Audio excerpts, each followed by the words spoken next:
El SS Hauenstein-Führer, capitán Franz Stieglitz, sería una pieza importante dentro del gran engranaje de la maquinaria de asesinatos. Bajo su estricta supervisión, Sobibor abrió sus puertas a inicio de mayo de 1942. A finales de julio de ese mismo año habían sido ya asesinadas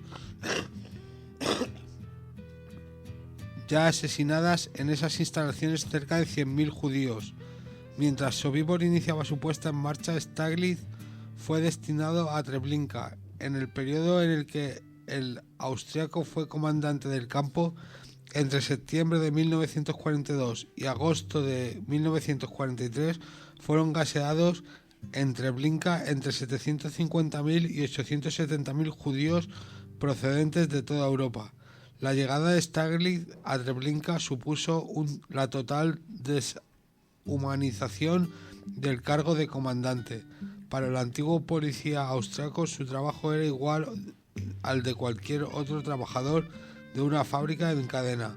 Franz Stieglitz tomó el relevo del Dr. Irmfried Herr, el comandante del campo. Llegué hasta allí, Treblinka, con un conductor de la SS. Podíamos olerlo a kilómetros de distancia. El camino corría junto a las vías del tren. A medida que nos acercábamos al campo, a unos 15 o 20 minutos en coche, comenzamos a ver cadáveres junto a los raíles. Primero 2 o 3, luego más, y mientras conducíamos hacia la estación de Treblinka había cientos de ellos. Simplemente estaba allí. Obviamente había estado allí durante días expuestos al calor. En la estación había un tren lleno de judíos, algunos muertos, algunos todavía vivos. Parecía como si hubiera estado allí durante días. Al bajar del coche en la explanada de entrada al campamento, me hundí hasta las rodillas en un mar de billetes, monedas, piedras preciosas, joyas, ropa, todo amontonado allí, aquí y allá. No sabía dónde ir. El olor era indescriptible. Los cientos, no, los miles de cuerpos de todas partes, en descomposición y putrefacción. Al otro lado de la explanada, en el bosque, a unos cientos de metros del otro lado de la valla de alambre y de púas y alrededor del perímetro del campamento, había tiendas de campaña y fogatas con grupos de guardias y muchachas ucranianas. Más tarde me enteré de que eran prostitutas de Varsovia, tejiendo, bebiendo, bailando, cantando, tocando música. El doctor Herbert, comandante, me mostró todo el campo. Se oían disparos por todas partes. Esto es Orate Radio.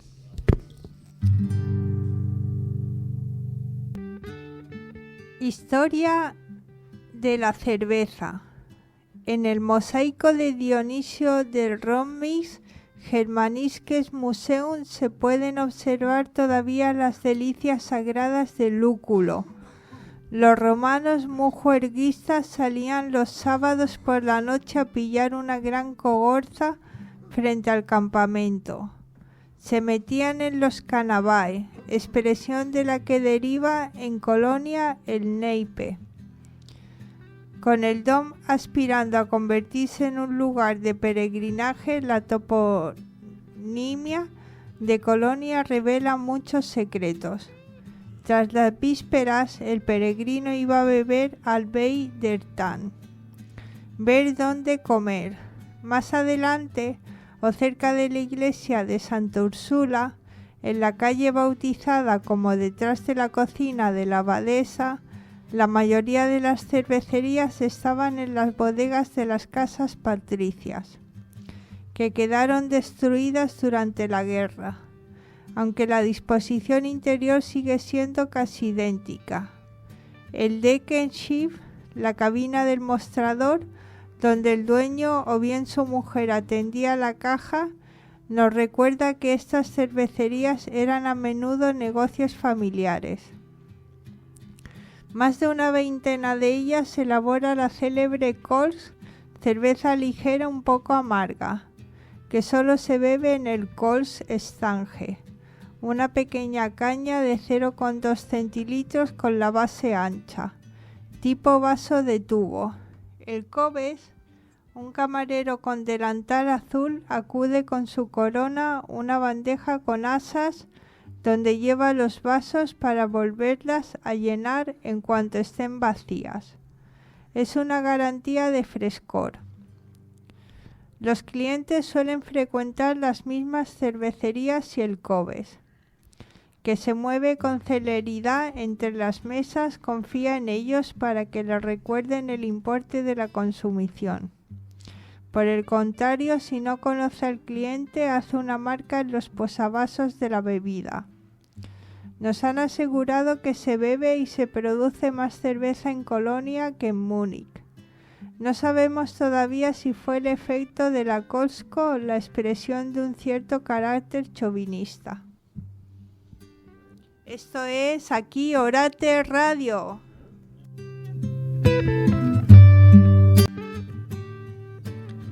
A la mañana siguiente, Beatriz hizo acudir a Peter a su dormitorio para comprobar su uniforme de las Deutsches Humboldt cumpliera los criterios del señor. Perfecto, declaró, mirándolo de arriba abajo con expresión de aprobación. Estás creciendo tanto que me preocuparía que volviera a quedarte pequeño. Llamaron a la puerta y Ange asomó la cabeza. Perdone, señorita, pero... Pierrot se volvió y chaqueó los dedos, como había visto hacer a Eva, y señaló hacia el pasillo. Fuera de aquí, espeto. Mi tía y yo estamos hablando. Anne se quedó boquiabierta y lo miró fijamente unos instantes. Luego volvió a salir y cerró la puerta con suavidad. No hace falta que le hable de esa manera, Peter, dijo la tía Beatrix, a quien su tono también había dejado desconcertada. ¿Por qué no?, quiso saber él. Le sorprendía un poco haber hablado de modo tan autoritario, pero le gustaba la sensación de importancia que sentía al hacerlo. Estábamos hablando. Nos ha interrumpido. Pero ha sido una grosería por su parte. Pierrot negó con la cabeza, descartando semejante idea. Solo es una criada, y yo soy un miembro de las Deutsches Humboldt. Miró mi uniforme, dijo Beatriz. Tiene que mostrarme el mismo respeto que a cualquier soldado o oficial. Esto es Orate Radio.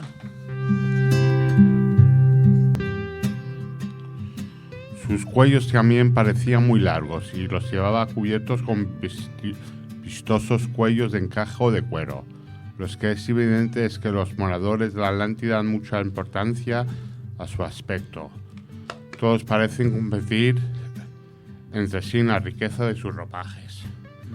Aquí cabe rompas amplias de aspecto indio, pero también vestiduras ceñidas de brillantes colores, como las que llevan los deportistas, por no hablar de los adornos principescos de aire medieval y los petos de cuero bordados en oro, como los que usan los samuráis japoneses. Esto es Orate Radio.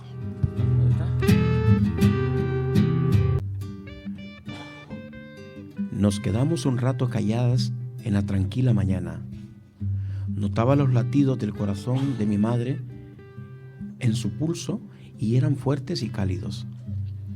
¿Podrías decirme quién es mi padre?, propuse. Así podría volver a San Francisco y ocuparme de Clarisa, incluso derribar la puerta de su apartamento si no me deja entrar. Acampar en el relleno. Solo tienes que decirme quién es. Sí, ¿podría? ¿Quieres que te lo diga? No, contesté, lo que me sorprendió a mí misma. Supongo que mi madre esperaba esa respuesta, y sin mirarla, noté que asentía con la cabeza. No, repitió, no quieres que te lo diga. Necesitas averiguarlo por ti misma. Si no, en el fondo nunca me creerías. Además, me ayuda a no pensar en otras cosas. Muy bien, hablaré con Clarisa e intentaré hacerla cambiar de opinión. ¿Cómo van tus pesquisas? Suspiré y me recosté en las almohadas. Estoy investigando una descendiente de Hetty. Cinnamon, Averey, Stock, Starwater, Tugger, Graverpeck. Mi madre dio un silbido. Menudo nombre, ¿no? Un auténtico personaje. Tuvo 5 maridos y los enterró a todos. Y también estoy investigando por el lado legítimo a Charlotte Franklin Temple, la hija de Jacob Franklin Temple. Se ve que también era novelista y firmaba con el seudónimo Silas Merrill. Pero me he encallado. No hay información sobre misteriosas damas victorianas en los archivos públicos. ¡Qué sorpresa! Cinnamon, dijo mi madre con aire pensativo. Charlotte, sí, seguro que si sigues repitiendo sus nombres, aparecerán por arte de magia y nos revelarán todos sus secretos. Charlotte y Cinnamon, me suena mucho. Mira, Vi, este no es momento para uno de tus pequeños flashers. Seguro que eran un par de cantantes folk de tu época de apogeo o algo así. No le des más vueltas. Esto es Orate Radio.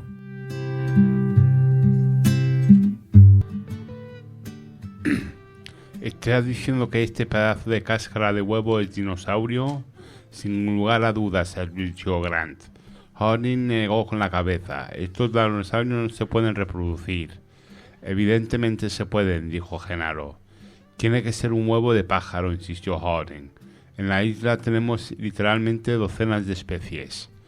Grant sacudió la cabeza. Mira la cobertura, la cáscara en casi plana. Es correspondido a un huevo muy grande. Y observé el espesor de la cáscara. Al menos que en la isla tengan avestruces, esto es un huevo de dinosaurio. Pero no hay posibilidad alguna de que se reproduzca, insistió Harding. Todas las animales son hembras. Todo lo que se dijo Grant es que estos huevos de dinosaurio. ¿Pueden identificar la especie?, pregunta Malcolm. Sí, es un huevo de Velociraptor. Esto es Orate Radio.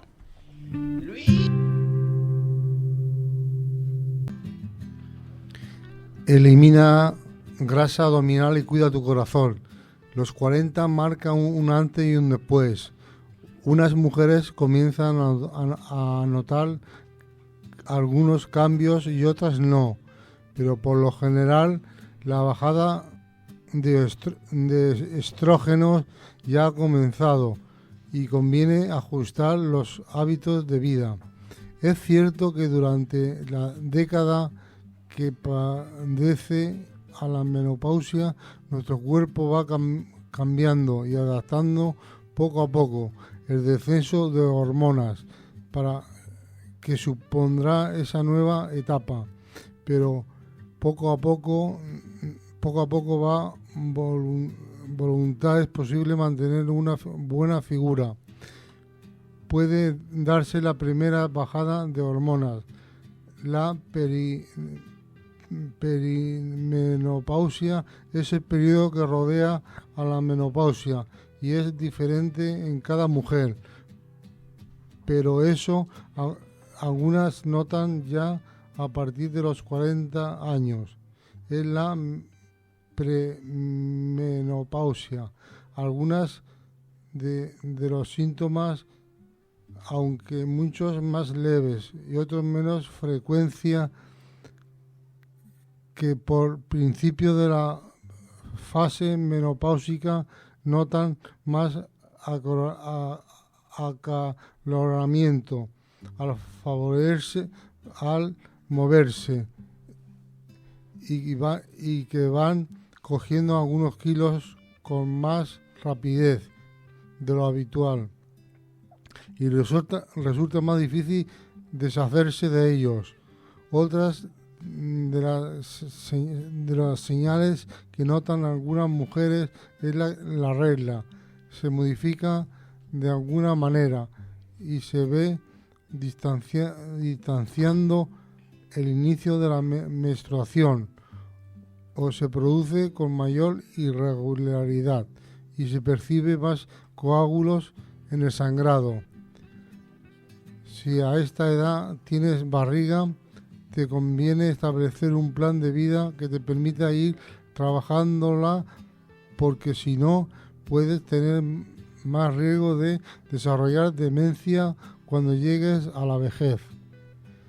Así lo asegura un estudio americano publicado en la prestigiosa revista americana Neurology, puesto que si la bajada hormonal ya ha comenzado, poco se puede hacer para restablecer genéticamente. Estamos destinados a que ésta sea oscura. Si te conviene reestructurar tus hábitos de vida, es el momento de planificar otro estilo de vivir incluya y de más importancia a una dieta baja en calorías, con abundancia de vegetales y, por supuesto, el ejercicio físico. Ya te termino. ¿Cuántas reglas te pueden por pasar? Un estudio holandés ha descubierto que un posible de determinada edad puede una mujer tenga menopausia midiendo los niveles de hormonas HMA.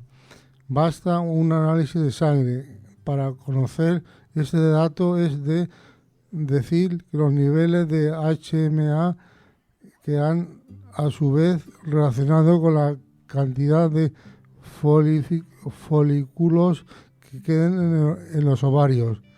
Cuanto se agotan, sobreviene la menopausia.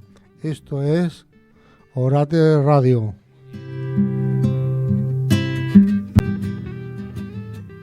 La soledad del escritor, la fragua letra, ingrima de la palabra, el peligro y sus chispas, el enfrentamiento cotidiano con el cansancio y las distracciones. El país que ando siempre colgado en la garganta, con sus campanarios, soledad del alma que añora ruidos lejanos, y la soledad del escritor, la de siempre, la de a diario, la pantalla encendida, ausente y azul, como un cielo sin estrellas, un universo donde soy la única diosa posible. Esto es Orate Radio.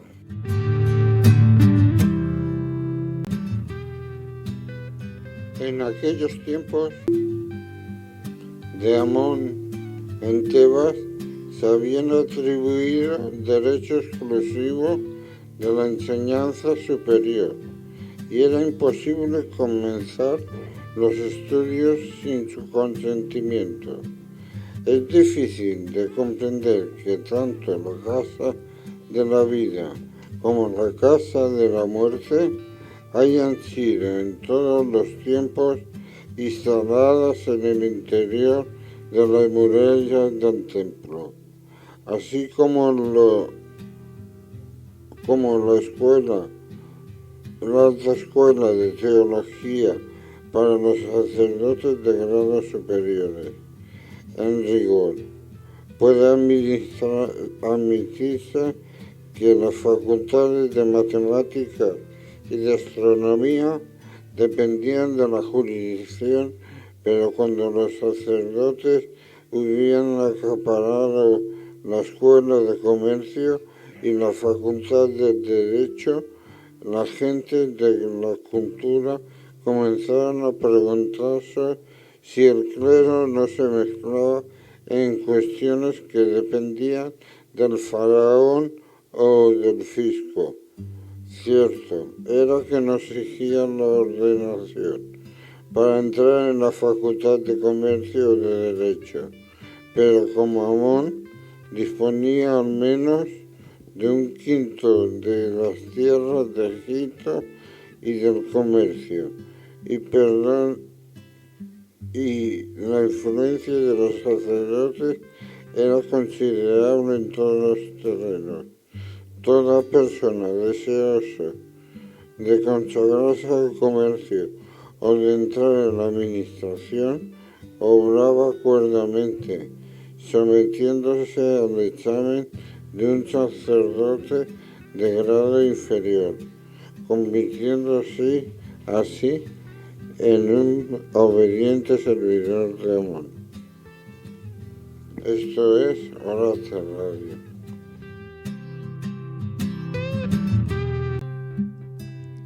A Fairweather no podía ocultarle que se hallaba impresionadísimo. Dios mío, Harry, esto es satánico.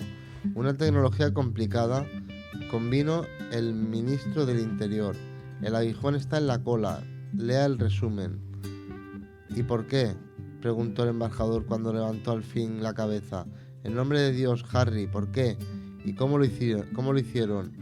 En cuanto a cómo lo hicieron, no hay nada más que explicar. Los criminales simularon que dejaban a Simon Coleman en libertad.